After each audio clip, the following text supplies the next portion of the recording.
8वें वेतन आयोग का इंतजार कर रहे 50 लाख केंद्रीय कर्मी और 65 लाख से ज्यादा पेंशनर्स के लिए राहत भरी खबर है। सरकार ने 8वें वेतन आयोग को हरी झंडी दे दी है। इससे केंद्रीय कर्मचारियों की सैलरी और रिटायर्ड कर्मियों की पेंशन और भत्तों में बदलाव लाया जाएगा।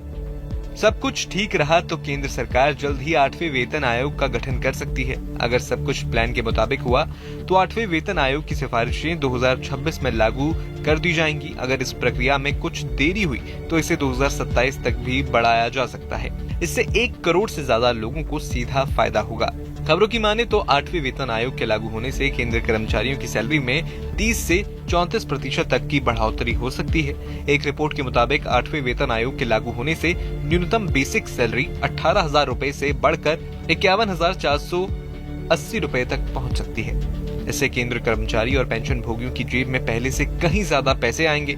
एक अनुमान के मुताबिक अगर सैलरी में 30 से 34% तक की बढ़ोतरी होती है तो सरकार पर सालाना करीब 1.8 लाख करोड़ रुपए का अतिरिक्त खर्च का बोझ पड़ सकता है। हालांकि ये सिर्फ अनुमानिक आंकड़ा है। फाइनल आंकड़ा वेतन आयोग की सिफारिशों के बाद भी साफ होगा।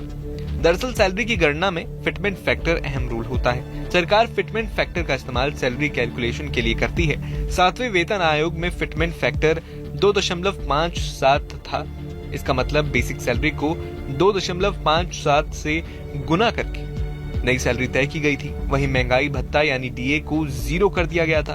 फिर नए सिरे से डीए की गणना शुरू की गई थी। ऐसे में अनुमान है कि 8वें वेतन आयोग में भी ऐसा ही कुछ होगा और नए सिरे से बेसिक पे तय की जा सकेगी।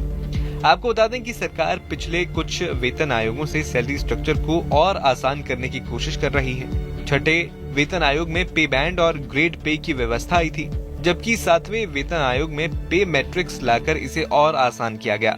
इसमें हर कर्मचारी की सैलरी उनके लेवल के हिसाब से तय होती थी।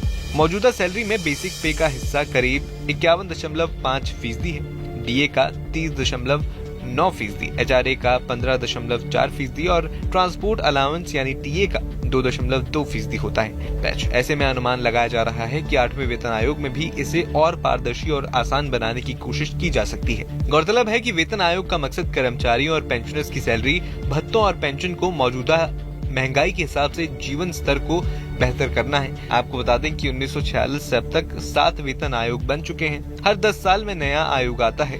अभी 7वां वेतन आयोग लागू है, जो 1 जनवरी 2016 से शुरू हुआ था। अब लोगों को 8वें वेतन आयोग का इंतजार है। पिछले वेतन आयोग के इतिहास पर नजर डालें तो किसी भी आयोग की सिफारिश लागू होने में 18 से 24 महीने तक का समय लग सकता है। ऐसे में कयास लगाए जा रहे हैं कि 8वें वेतन आयोग की सिफारिशें 2027 तक ही लागू हो पाएंगी। हालांकि राहत की बात यह है कि सरकार 1 जनवरी 2026 से लागू होने वाले वेतन और पेंशन लाभों को एरियर्स के रूप में दे सकती है। इन सब के बीच 1.1 करोड़ से ज्यादा केंद्रीय कर्मचारी और पेंशनर्स को महंगाई भत्ते और महंगाई राहत में बढ़ोतरी का इंतजार है। केंद्रीय कर्मचारियों को जुलाई 2025 से महंगाई भत्ते यानी डीए और महंगाई राहत यानी डीआर में 4% तक की बड़ी बढ़ोतरी का तोहफा मिल सकता है। अगर ऐसा होता है तो मौजूदा महंगाई भत्ता 55 से बढ़कर 59% के स्तर पर पहुंच जाएगा। महंगाई भत्ते में ये बढ़ोतरी जुलाई से प्रभावी होगी। हालांकि इसकी आधिकारिक घोषणा नवरात्र या फिर दिवाली के करीब हो सकती है। फिलहाल आपका इस वीडियो पर क्या कहना है, हमें कमेंट बॉक्स में जरूर